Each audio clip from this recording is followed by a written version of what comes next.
에베소서 1장 17절에서 22절 말씀입니다. 우리 주 예수 그리스도의 하나님 영광의 아버지께서 지혜와 계시의 영을 너희에게 주사 하나님을 알게 하시고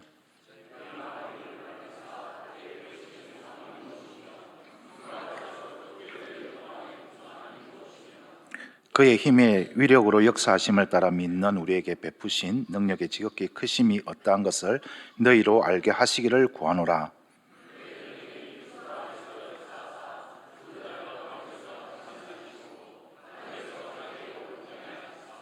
모든 통치와 권세와 능력과 주권과 이 세상뿐만 아니라 오는 세상에 일컫는 모든 이름 위에 뛰어나게 하시고 또 만물을 그의 발 아래 복종하게 하시고 그를 만물 위에 교회의 머리로 삼으셨느니라. 아멘. 은행에서 일하는 직원들은 위조 지폐를 구별하는 훈련을 하는데 놀랍게도 위조 지폐를 직접 공부하지 않고 대신 진짜 지폐를 끊임없이 만져보고 또 익히면서 그 특징을 완벽하게 숙지한다고 합니다. 여러분 들어보셨죠?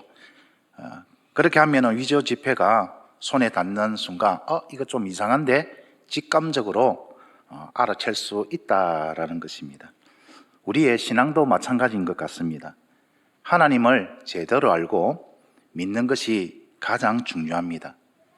하나님을 깊이 알고 하나님의 말씀을 온전히 신뢰하는 사람은 거짓된 가르침이나 세상 유혹을 쉽게 분별할 수 있습니다. 하나님을 제대로 알 때 우리의 믿음은 흔들리지 않는 것입니다. 그래서 솔로몬은 하나님을 아는 것이 참 지혜라고 말합니다. 잠언 9장 10절 말씀입니다. 여호와를 경외하는 것이 지혜의 근본이요 거룩하신 자를 아는 것이 명철이니라. 그리고 주님은 하나님과 예수 그리스도를 아는 것이 영생이라고까지 말씀하십니다. 요한복음 17장 3절 말씀입니다. 영생은 곧 유일하신 참 하나님과 그가 보내신 자 예수 그리스도를 아는 것이니라. 세상의 지혜도 중요하지만 가장 중요한 것은 하나님을 제대로 알고 하나님을 온전히 신뢰하는 것입니다. 그래서 바울 사도는 에베소 교회 성도들을 위해서 가장 먼저 기도하기를 성령을 그들에게 주셔서 그들이 하나님을 알게 해달라고 합니다. 17절 말씀입니다. 우리 주 예수 그리스도의 하나님 영광의 아버지께서 지혜와 계시의 영을 너희에게 주사 하나님을 알게 하시고, 여기서 알다라는 그런 의미는 여러분 많이 들어보셨을 것입니다. 단순히 지식적으로 공부해서 아는 그런 하나님에 관한 지식이 아니라 삶의 경험을 통해서 아주 깊이 하나님과의 그런 친밀한 교제를 통해서 하나님을 경험한 것에서 아는 진짜 지식, 살아있는 지식, 그런 알을 말합니다. 그리고 그는 계속해서 에베소 교회 성도들의 마음의 문을 밝혀달라고 기도합니다. 18절 상반절에 보니까 너희 마음의 눈을 밝히사 이렇게 기도하죠. 마음의 눈이라는 것은 영적 통찰력, 영적 분별력을 의미합니다. 그래서 바울 사도는 지금 에베소 교회의 성도들이 영적 분별력, 통찰력을 소유하게 해달라고 하나님께 기도합니다. 왜냐? 영적 분별력, 통찰력이 있어야 하나님의 뜻을 분별할 수 있고 하나님을 더욱더 깊이 알고 믿을 수 있기 때문입니다. 하나님의 뜻을 분별하지 못하면 인간적인 생각과 감정에 의존하게 되죠. 그래서 하나님의 뜻이 아닌 내 생각, 내 판단만으로 결정하면 결국 후회하거나 어려움을 겪게 됩니다. 삶의 방향을 잃을 때가 있죠. 불안과 혼란을 겪을 때가 있습니다. 이유가 무엇일까요? 하나님의 뜻을 알지 못하기 때문입니다. 하나님은 우리를 위한 선한 계획을 갖고 계시지만 우리가 그것을 분별하지 못하면 믿음은 쉽게 흔들리게 됩니다. 그렇기에 우리가 하나님의 뜻을 분별하고 하나님의 선한 계획을 깨닫기 위해서는 성령님의 도우심이 필요합니다. 성령께서 우리에게 영적 분별력을 주실 때 내가 지금 걷고 있는 이 길이 바른 길인지 바른 판단을 할 수 있고 옳은 선택을 할 수 있습니다. 성령을 의지할 때 우리는 하나님의 뜻을 온전히 깨달을 수 있고 하나님을 알고 온전히 신뢰할 수 있는 겁니다. 이런 이유로 바울 사도는 지금 가장 먼저 에베소 교회 성도들에게 지혜와 계시의 영이신 성령을 그들에게 주시고 그들의 마음의 눈을 밝혀달라고 기도하고 있는 것입니다. 그리고 계속해서 에베소 교회 성도들이 영적 분별력으로 제대로 알고 믿어야 할 영적 진리 3가지를 위해 기도하는데요. 이것은 오늘 우리도 반드시 알고 확실히 믿어야 할 것들입니다. 자, 그렇다면 당시 에베소 교회 성도들 뿐만 아니라 오늘 우리가 제대로 알고 믿어야 할 영적 진리 3가지는 무엇입니까? 첫째, 성도의 사명은 하나님의 영광을 나타내는 것이다. 이것은 진리입니다. 명령이기도 하고 우리의 사명이기도 합니다. 하나님의 부르심은 단순히 천국으로 초대가 아닙니다. 하나님의 부르심에는 하나님의 소망이 있고 하나님의 기대가 있습니다. 오늘 본문 18절을 다시 한번 보시면 너희 마음의 눈을 밝히사 그의 부르심의 소망이 무엇인지 알게 해달라고 바울 사도는 기도하고 있습니다. 에베소 교회 성도들이 영적 분별력으로 가지고 하나님의 부르심의 소망이 무엇인지 알게 해달라라는 것입니다. 즉 하나님께서 창세전에 그들을 부르실 때, 그들을 선택하실 때 이루시고자 했던 소망, 지금도 여전히 가지고 계시는 그 소망을 에베소 교회 성도들이 확실히 알도록 기도하는 것입니다. 이 말을 다르게 표현하면 하나님이 에베소 교회 성도들을 부르실 때에 그들에게 주신 사명을 그들이 제대로 알고 삶 속에서 구현할 수 있도록 바울 사도는 지금 기도하고 있는 것입니다. 사랑하는 성도 여러분, 우리도 마찬가지입니다.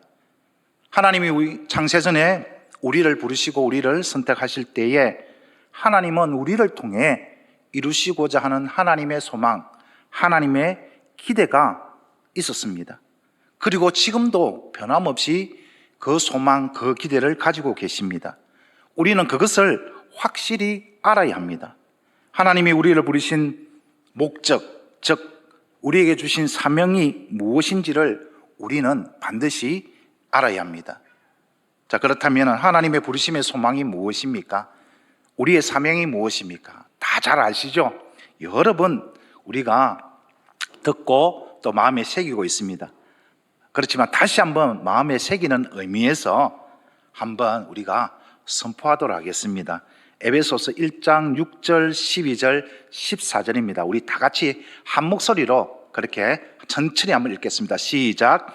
이는 그가 사랑하시는 자 안에서 우리에게 거저 주시는 바 그의 은혜의 영광을 찬송하게 하려 하는 것이라. 12절요. 이는 그가 그리스도 안에서 전부터 바라던 그의 영광의 찬송이 되게 하려 하심이라. 마지막 14절입니다. 이는 우리의 기업의 보증이 되사 그 얻으신 것을 속량하시고 그의 영광을 찬송하게 하려 하심이라. 아멘. 세 번의 의미를 아시죠? 충분히, 완전히, 반드시 우리가 알아야 하고 기억해야 하고 삶 속에서 실천해야 할 하나님의 소망이기도 하고 하나님의 기대이기도 하고 우리에게 주신 사명이기도 합니다. 그것이 무엇이라고요? 하나님의 영광을 나타내는 것이다. 오직 하나님의 영광을 위해서 살아가는 것이 우리의 사명이기도 하고 무엇보다도 하나님의 부르심의 소망, 하나님이 오늘 또 우리를 향해서 기대하시는 우리의 모습이다라는 것입니다. 사랑하는 성도 여러분, 오직 하나님의 영광을 나타내는 것이 우리의 사명이자 우리 삶의 목적입니다. 날마다 이것을 기억하며 한 주간도 언제 어디서나 하나님의 영광을 나타내는 복되고 거룩한 일주일이 되기를 주님의 이름으로 축원드립니다. 당시 에베소 교회 성도들뿐만 아니라 오늘 우리가 반드시 알고 또 믿어야 할 두 번째 영적 진리는 성도는 하나님의 기업이며 영광스러운 자녀다라는 진리입니다. 성도는 하나님의 기업이며 영광스러운 자녀다. 오늘 본문 18절 하반절입니다. 너희 마음의 눈을 밝히사 그의 부르심의 소망이 무엇이며 성도 안에서 그 기업의 영광의 풍성함이 무엇인지를 알게 해달라고 바울 사도는 계속해서 기도합니다. 영적 통찰력을 가지고 성도 안에서 그 기업의 풍성함이 무엇인지 제대로 알기를, 믿기를 기도하고 있는 것입니다. 성도 안에서 그 기업의 영광의 풍성함, 성도 안에서 그 기업의 영광의 풍성함, 계속 읽는데 이게 무슨 뜻인지 확 다가옵니까? 저는 잘 다가오지 않았습니다. 분명히 그 기업의 영광의 풍성함, 어려운 단어가 아닌데 이게 도대체 무엇을 말하는지 확 다가오지 않았습니다. 그래서 차근차근 설명을 드리려고 합니다. 한번 집중해서 들어보시길 바랍니다. 먼저 성도 안에서 그 기업, 이 구절은 성도 안에 있는 그의 기업, 이렇게 번역해야 좀 더 정확한 번역입니다. 성도 안에 있는 그의 기업, 그리고 그의 기업이다라는 것은 곧 누구의 기업이겠습니까? 하나님의 기업입니다. 그러니까 성도 안에서 그 기업은 성도 안에 있는 하나님의 기업을 말합니다. 자, 그렇다면 성도 안에 있는 하나님의 기업은 구체적으로 무엇을 말할까요? 우리가 오늘 한글 성경을 보면은 성도 안에서 그 기업이라고 하니까 마치 우리가 받는 천국을 말하는 것 같습니다. 그러나 그런 의미가 아닌 것 같습니다. 왜냐? 하나님의 기업이라고 했죠. 해석하기 참 까다로운 부분인데 성경이 해석하기가 까다로울 때는 가장 좋은 방법이 뭡니까? 성경이 성경을 해석하도록 하는 겁니다. 그래서 성경을 찾아보니까 하나님의 기업이 무엇인가 찾아보니까 신명기 9장 26절에 이런 말씀이 있었습니다. 여호와께서 간구하여 이르되 주 여호와여 주께서 큰 위엄으로 속량하시고 강한 손으로 애굽에서 인도하여 내신 주의 백성 곧 주의 기업을 멸하지 마옵소서. 주의 백성은 하나님의 백성이죠. 주의 기업은 하나님의 기업입니다. 자, 하나님의 기업이 뭐냐? 하나님의 백성입니다. 모세 당시 하나님께서 큰 능력으로 10가지 그런 재앙을 통하여서 하나님께서 권능을 나타내셨죠. 그리고 그들을 출애굽했습니다. 그런 것들이 하나님 앞에서 부족한 모습을 보이기도 했는데 그들을 두고 이 모세가 기도하는 그런 내용인데요. 여기에 분명하게 이스라엘 백성이 하나님의 기업이다, 그렇게 말하고 있습니다. 한 구절 더 보면은 시편 33편 12절 말씀입니다. 여호와를 자기 하나님으로 삼는 나라 곧 하나님의 기업으로 선택된 백성은 복이 있도다. 여기서도 하나님으로부터 선택된 백성이 곧 하나님의 기업이라고 분명하게 밝히고 있습니다. 즉 구약시대에 이스라엘 백성이 하나님의 기업인 것입니다. 구약시대 때 하나님의 기업이 이스라엘 백성들이라면 신약시대는 어떨까요? 바울 사도는 하나님의 기업에 대해서 이렇게 전하고 있습니다. 에베소서 1장 11절입니다. 우리 다 같이 한번 읽어볼까요? 시작.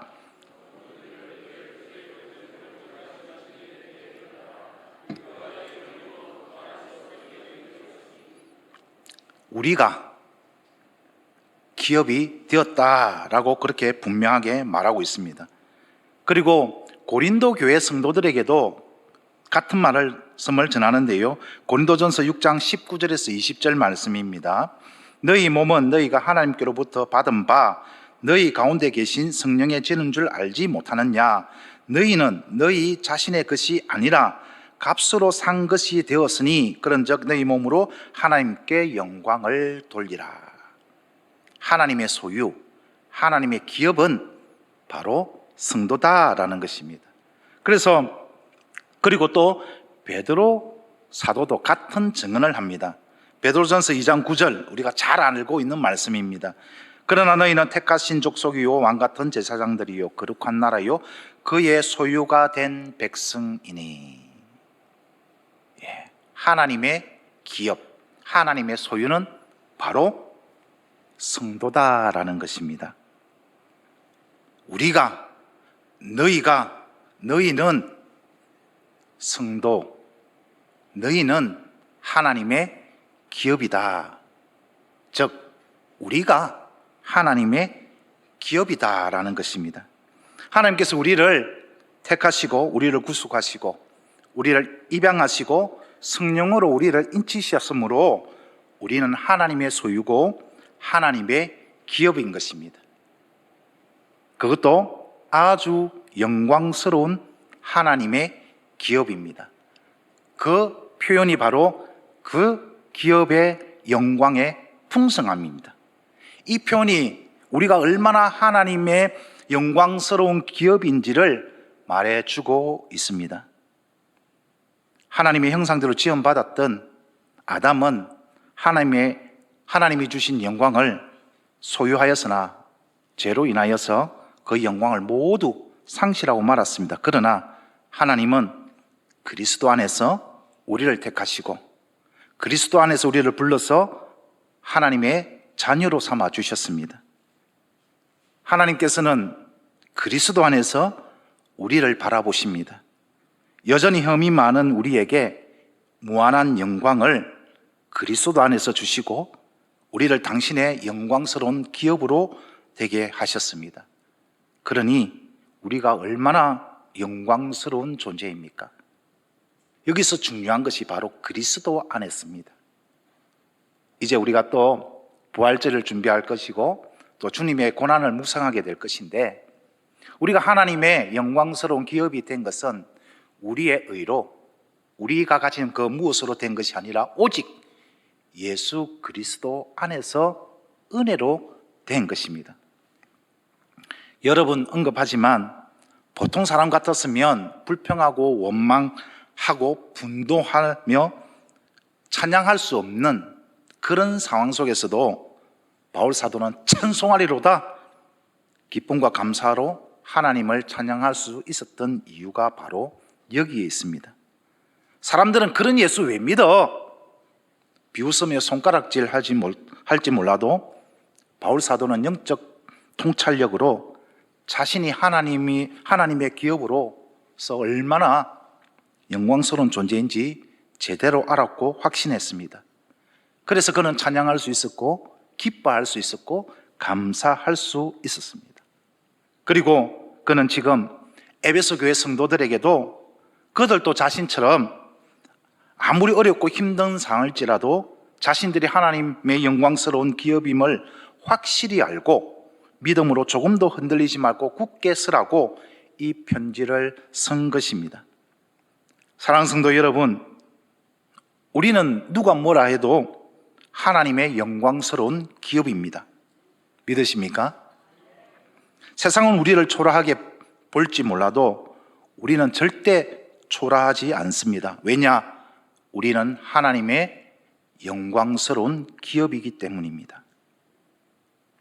하나님은 오늘도 변함없이 우리를 당신의 영광스러운 기업으로, 당신의 영광스러운 소유로, 당신의 자녀로 여기시고 계십니다. 이것이 바로 우리가 제대로 알고 믿어야 할 변하지 않는 진리입니다.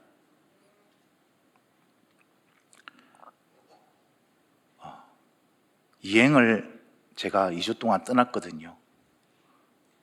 사람들이 처음에는 굉장히 안쓰러운 눈치를 보더라고요.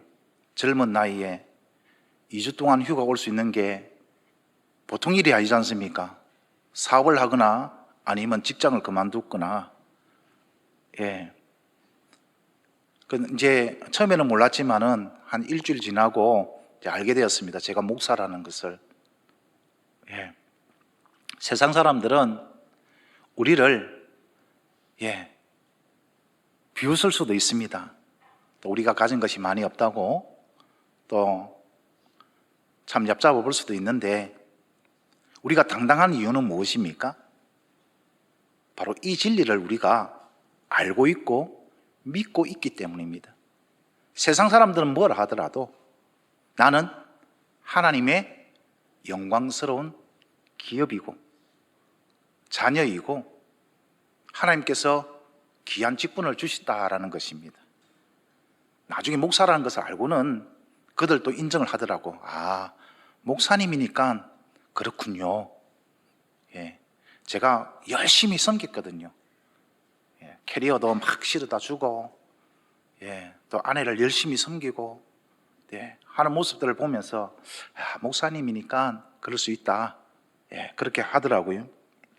나는 하나님의 영광스러운 기업입니다. 나는 하나님의 영광스러운 자녀입니다. 이 진리를 날마다 기억하시며 언제 어디서나 무엇을 하든지 항상 기뻐하고 범사에 감사함으로 하나님의 영광을 나타내는 복된 일주일이 다 되기를 진심으로 축원드립니다. 우리 어머니 세대들, 우리 아버지 세대들 연세가 드셨지만 여전히 하나님 앞에서는 영광스러운 기업이 되는 줄 믿습니다. 우리 모두가 하나님 앞에서는 세상은 인정하지 않을지 몰라도 하나님은 예수 그리스도 안에서 우리를 당신의 영광스러운 자녀로 바라보고 계십니다. 이것이 우리에게 위로가 되고 힘이 되었으면 좋겠습니다. 마지막으로 당시 에베소 교회 성도들과 오늘 우리가 반드시 알고 믿어야 할 세 번째 영적 진리는 하나님의 지극히 큰 능력이 성도 안에서 역사하고 있다라는 것입니다. 하나님의 지극히 큰 능력이 내 안에서 역사하고 있다라는 것입니다. 19절입니다. 그의 힘의 위력으로 역사하심을 따라 믿는 우리에게 베푸신 능력의 지극히 크심이 어떠한 것을 너희로 알게 하시기를 구하노라. 여기서 바울 사도는 하나님의 능력이 얼마나 크고 놀랍고 위대한지를 표현하기 위해서 같은 의미의 단어를 4개나 반복합니다. 힘, 위력, 역사하심, 능력, 같은 의미의 단어들입니다. 그만큼 하나님의 능력은 크고 놀랍고 위대하다라는 것입니다. 얼마나 그 큰 능력이 놀랍고 위대한 건지 예로 드는 것이 바로 이어지는 20절에서 22절 말씀입니다. 그의 능력이, 즉 하나님의 능력이 그리스도 안에서 역사하사 죽은 자 가운데서 다시 살리시고 하늘에서 자기의 오른편에 앉히사 모든 통치와 권세와 능력과 주권과 이 세상뿐만 아니라 오는 세상에 일컫는 모든 이름 위에 뛰어나게 하시고 또 만물을 그 발 아래에 복종하게 하시고 그를 만물 위에 교회의 머리로 삼으셨느니라.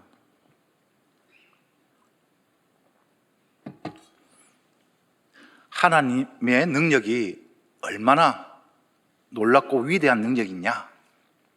예수 그리스도를 다시 살리시고 올리시고 앉히시고 지금도 우주 만물을 통치할 수 있는 모든 권세를 주실 만큼 하나님의 능력은 크고 대단하다라는 것입니다. 그 능력이 똑같이 우리에게도 그렇게 임했습니다.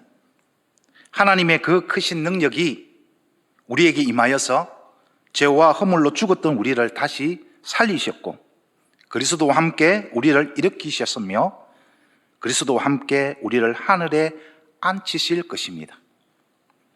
그리고 하나님은 오늘도 변함없이 그 지극히 크고 놀라운 당신의 능력을 우리에게 베풀어 주십니다. 하나님은 당신의 크신 능력을 우리가 구하는 것이나 생각하는 것 그 이상으로 넘치게 채워 주시는 분이십니다. 그래서 바울 사도는 에베소서 3장 20절에 하나님을 이렇게 고백합니다. 우리 가운데서 역사하시는 능력대로 우리가 구하거나 생각하는 모든 것에 더 넘치도록 능히 하실 하나님이시다. 이렇게 고백합니다. 그렇습니다. 하나님의 능력은 죽은 능력이 아닙니다. 하나님의 능력은 과거에 있었던 지나간 능력이 아닙니다. 하나님의 능력은 지금도 진행 중입니다. 어디에서요? 내 안에서. 내 안에서 역사하는 살아있는 능력이 바로 하나님의 능력이다라는 것입니다. 하나님은 우리의 상상을 초월하기까지 아시고 응답하십니다. 하나님은 우리가 기대하는 수준 그 이상 훨씬 넘치게 역사하십니다. 우리가 바라는 것보다 훨씬 크고 놀라운 일을 행하실 수 있는 분이 바로 우리 하나님 아버지이십니다. 하나님은 우리의 필요를 아실 뿐만 아니라 우리가 상상할 수 있는 것 이상으로 응답할 수 있는 분입니다. 바울 사도는 이 진리를 확실히 알았고 믿었습니다. 그래서 그는 날마다 하나님의 능력을 의지하며 기도했습니다. 그리고 실제로 삶 속에서 그 살아있는 하나님의 능력을 경험을 했습니다. 그리고 이렇게 담대하게 고백합니다.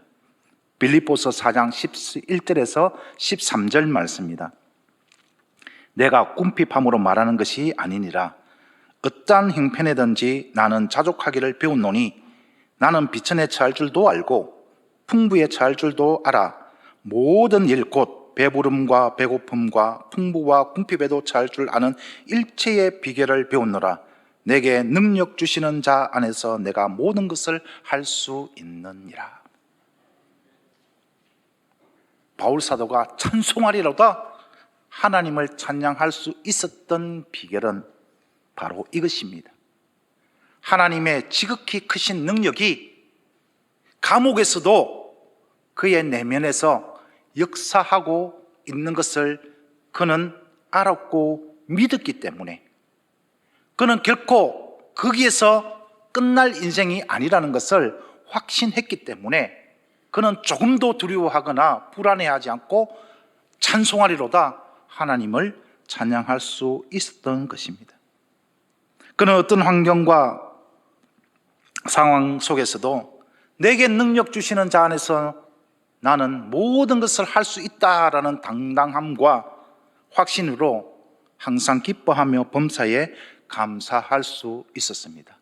그래서 지금 그는 에베소 교회 성도들이여 그대들도 나처럼 이 진리를 제대로 알고 확신하여서 여러분 안에 역사하시는 하나님의 지극히 크고 놀라운 위대한 능력을 실제로 경험하여서 항상 기뻐하고 범사에 감사하는 그런 예수 그리스도의 제자가 되기를 원합니다라는 그런 의미에서 이 편지를 쓴 것입니다. 사랑하는 성도 여러분, 하나님은 오늘도 변함없이 지극히 크신 능력으로 우리를 인도하시고 보호하십니다. 우리가 이 진리를 확실히 알고 의지할 때 우리도 바울 사도처럼 어떤 환경과 상황 속에서도 두려워하지 않고 항상 기뻐하며 범사에 감사할 수 있는 것입니다. 하나님의 지극히 큰 능력이 오늘도 내 안에서 변함없이 역사하고 있다라는 이 진리를 확실히 믿으시고 매일 삶 속에서 그 능력을 체험하는 일주일이 되기를 주님의 이름으로 축원드립니다. 어떻게 경험할 수 있다고요? 쉬지 말고 기도해야 됩니다. 쉬지 말고 운전할 때도 기도하시고 밥 먹을 때도 기도하시고 항상 언제나 어디서나 무엇을 하든지 지극히 크신 하나님의 능력이 오늘도 내 안에서 역사하시는 줄 믿습니다 라고 기도하고 나갈 때에 우리도 바울 사도처럼 날마다 하나님이 주시는 능력을 경험하고 그의 고백처럼 내게 능력 주시는 자 안에서 내가 모든 것을 할 수 있습니다 라는 그런 고백과 함께 모든 영광을 하나님께 올려드리게 될 것입니다. 이제 말씀을 맺겠습니다. 우리가 제대로 알고 믿어야 할 영적 세 가지 진리는 우리의 사명은 오직 하나님의 영광을 나타내는 것이다. 우리는 하나님의 기업이며 영광스러운 자녀다. 하나님의 지극히 큰 능력이 오늘도 변함없이 내 안에서 역사하신다. 이것을 꼭 기억하시고 날마다 쉬지 않고 기도함으로써 하나님의 그 크신 능력을 날마다 경험하시고 항상 기뻐하며 감사함으로 하나님께 찬양하는 거룩하고 복된 일주일이 되기를 주님의 이름으로 축원드립니다.